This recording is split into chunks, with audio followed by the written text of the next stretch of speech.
Hello, my name is Ashley Scher. I'm the founder and CEO of Share Love Fund, and today we're going to do a 10-minute meditation for incarcerated women.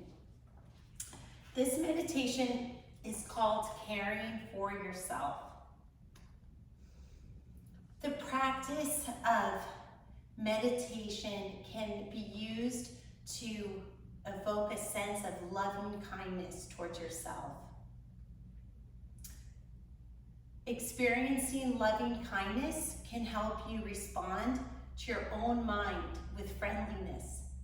This can help de-escalate emotions. Unfortunately, our thoughts don't always comfort us. Sometimes they exhaust us or increase the amount of anxiety we may experience.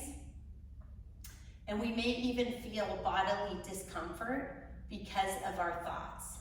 And so when we practice a loving kindness meditation, we're essentially trying to get comfortable in the skin we're in.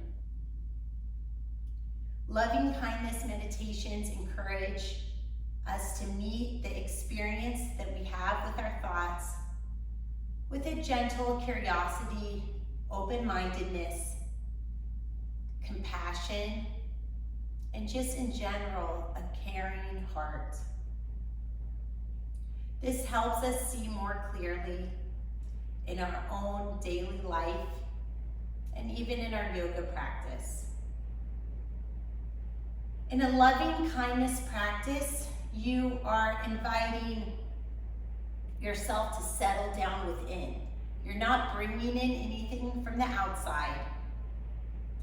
You're not seeking love from somebody else. You're just being your own best friend. You're tuning into this capacity that you can care and love for yourself, and all of that nurturing ability is already inside of you. Everything you need is already inside of you. Rumi is an ancient poet who is often cited in yogic texts.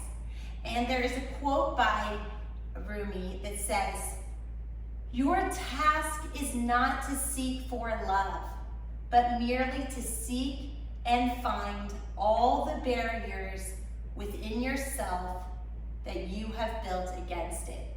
So Rumi did not write in English. This is thousands of years old, but translated from the ancient Sanskrit. I will read it again. Your task is not to seek for love, but merely to seek and find all the barriers within yourself that you have built against it. And working with women, so often I hear, "I was trying to prove that I was worth it." Well, in the conversation with yourself, take for granted that you're worth it. Approach yourself with the kind of compassion that you would like to approach your best friend with. Be your own best friend. Let us begin. Please start by taking a comfortable seated position. If you're more comfortable standing, you can do this as a walking meditation, pairing your footsteps with your breath. You can be seated on a bed, on the ground like I am, or even in a chair. As you feel comfortable in your posture, allow your eyes to gently close or sort of zone out in a soft gaze. From the beginning, from this first seated position, try to think about the words loving kindness and try to bring some amount of kindness to your practice. So maybe if you don't feel like you're sitting up straight, be kind to yourself and say, "Good for you to give this a try. Let's see what it's all about." Or, "I'm here, aren't I?" You know, just being here is enough. We don't need to be perfect. What would the fun be? Where would the challenge be if everything was always perfect? So just meet yourself where you are with a soft smile, without judgment. Listen and see if you can get a little deeper, a little more comfortable in your body. Something screaming out at you. Do you have aches or pains? Maybe wiggle or jiggle and see if you can feel a little deeper, a little more settled into your body. Think of your body with friendliness. Even if something hurts, approach it with curiosity, like it's a young child. Like, oh, tell me about that boo-boo. What's that about? Try not to jump to the next step of, oh my gosh, what does this mean? Just try to be present and friendly, like you're meeting your body for the first time. How do you do? It's a pleasure to meet you. Just getting to know each other with loving kindness. Me, myself, and I, just getting to know each other. You don't want to fall asleep in this meditation. There's a little bit of a difference between sleeping and meditating. This is a practice of trying to get to a happy place kind of on demand. So when we practice meditation, we practice controlling our minds a little bit. Not me controlling your mind, me sharing tools to help you feel empowered over your mind. And you can use the tools however you want.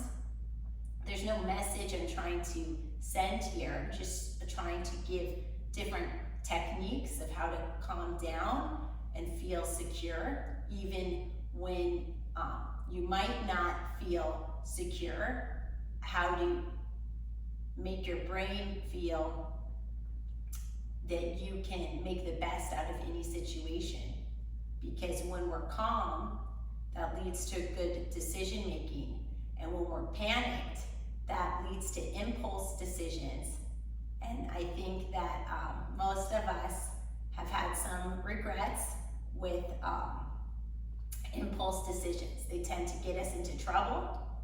And if we had a seat and we took a deep breath, or we had a good night's sleep to think about it, things might have been different. So meditation is a tool that can help you kind of put the pause button on a reaction and give yourself a little bit of time. It's a way to buy time so that you can make the best decisions possible and render the best outcomes possible. Let's begin by recognizing your own desire to be happy. Don't dig into stories about what might make you happy. Find this natural wish for ease and comfort for yourself. Try saying to yourself, yes, I want to be happy. With this intention in mind, begin offering yourself phrases of loving kindness. As you offer the phrase in your head, say it slowly. Connect the intention that you have with the words, even if you don't feel it entirely in the moment. Try these phrases. May I be happy. May I be healthy. May I be safe. May I be at ease. Find a rhythm with the phrases. You may try offering one phrase with an exhale and another with an inhale or exhale. As you offer the phrases, use them to concentrate on an object. Could even be a hole in the wall. Rest your awareness fully on the phrases with a deeper intention. Now, the reason why we're concentrating on the phrases is not because they're magic and not because I'm trying to mind control anyone. It's because even if you say a nonsense phrase like wugga wugga wugga, just the fact of concentrating on something helps the mind settle down and get out of fight or flight, and you get convergence. And when you get convergence, you get strength. Think about, like a slimy ball all over the place. It's just gonna be floppy, it's not strong. But then think about a marble, hard and circular and solid in the center. It's strong. So by pushing all our thoughts on the words we say, that gets us centered and strong. These words are just a suggestion. May I be happy, may I be healthy.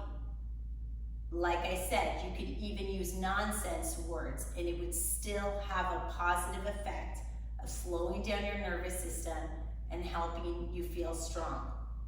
The reason why I suggest these words, may I be happy, may I be healthy, is because studies have shown that you can fake it until you make it.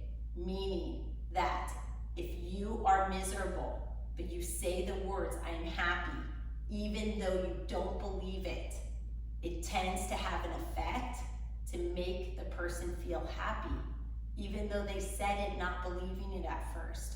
So you can think about it as fake it to make it. You can think about it as kind of dressing for the job you want, not the one you have. Say the words of how you want to feel, and that is a way to get one foot in front of the other to get you to that happy place. May the light in me be the light in you. Namaste.